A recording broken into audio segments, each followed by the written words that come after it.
Anarchist communism. Anarchist communism is an ideology that combines the principles of both anarchism and communism. This ideology advocates the establishment of a stateless, classless, and non-hierarchical society. Anarchist communists argue for the abolition of private ownership of the means of production and their social sharing. The main goal is to build a society in which people can live freely and equally. The major difference with normal anarchist ideology is the approach to the concept of property.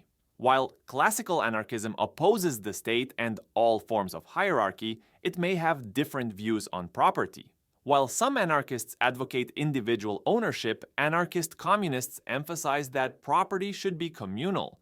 In anarchist communism, there is collective property instead of individual property, and all resources, products, and services are recognized as the common property of society. The origins of anarchist communism go back to the work of thinkers such as Peter Kropotkin and Enrico Malatesta in the 19th century. This ideology takes a radical stance against capitalism and the state and imagines a society in which people organize themselves freely and function on the basis of voluntary associations. Modern anarchist communists seek to realize this ideal by establishing collectives, cooperatives, and solidarity networks at the local level. Anti-Anarchism.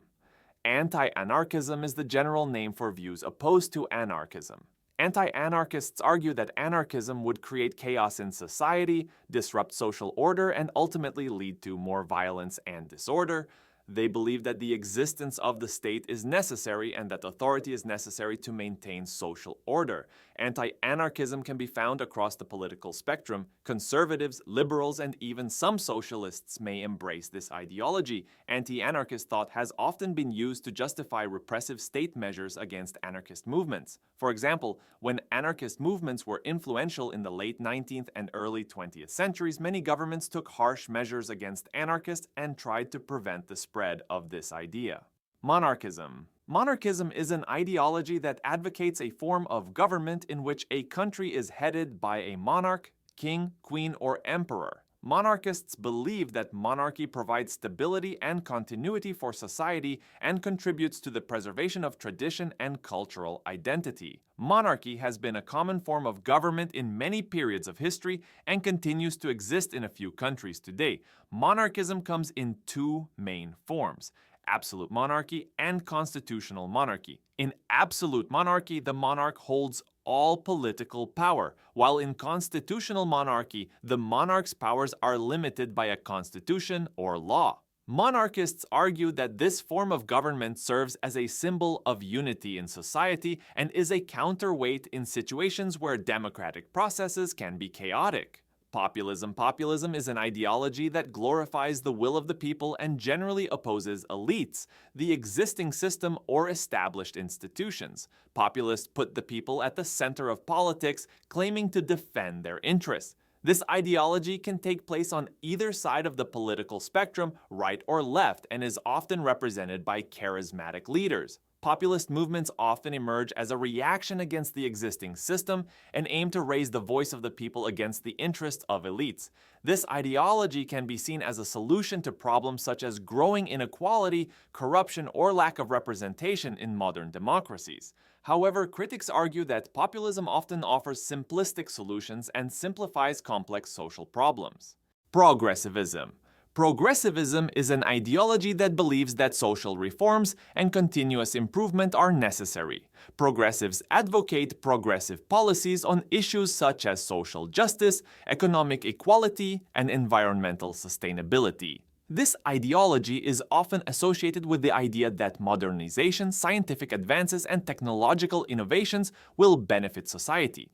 Progressivism became particularly popular in the United States and Europe in the 19th and 20th centuries. During this period, social reforms were made against the social problems created by industrialization, and efforts to create a fairer society increased. Modern progressives are concerned with contemporary issues such as economic injustice, climate change, and human rights, and advocate radical changes in these areas. Religious political ideologies. Religious political ideologies are those that argue that religious beliefs should have direct influence on political arrangements and social governance. Such ideologies range from theocratic forms of government to constitutional systems shaped by religious references. Movements such as Islamism, Christian fundamentalism, and Hindu nationalism fall into this category.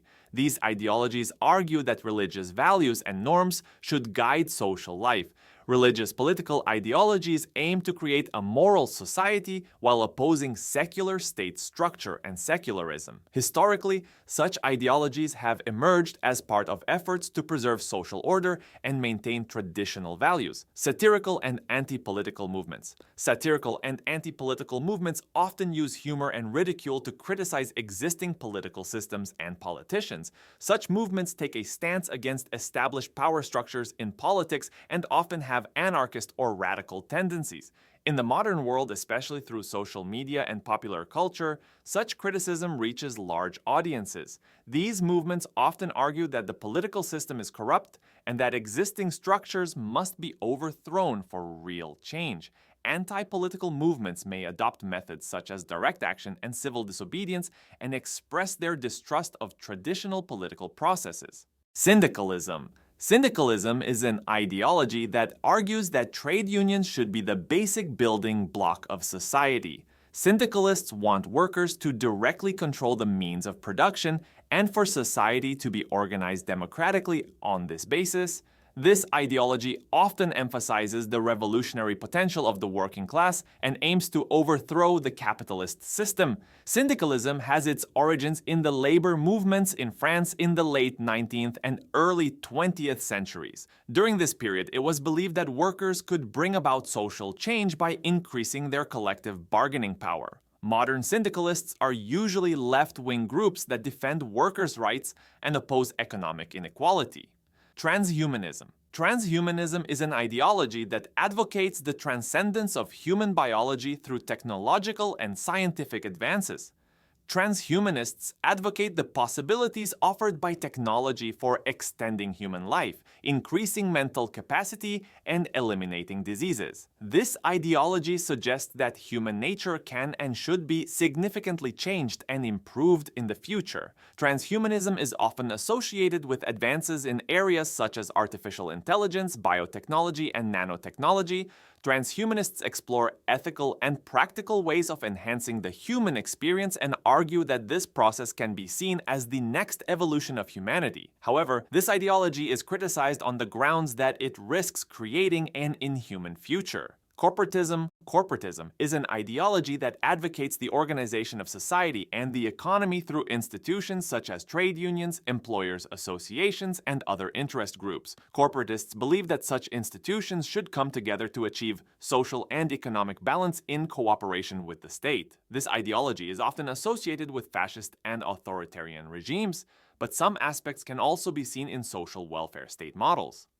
The main aim of corporatism is to minimize class conflicts and harmonize the interests of different segments of society. In this system, trade unions and employers' associations play a direct role in the formulation of social and economic policies under the supervision of the state. Corporatism became especially popular in countries such as Italy and Germany in the early 20th century.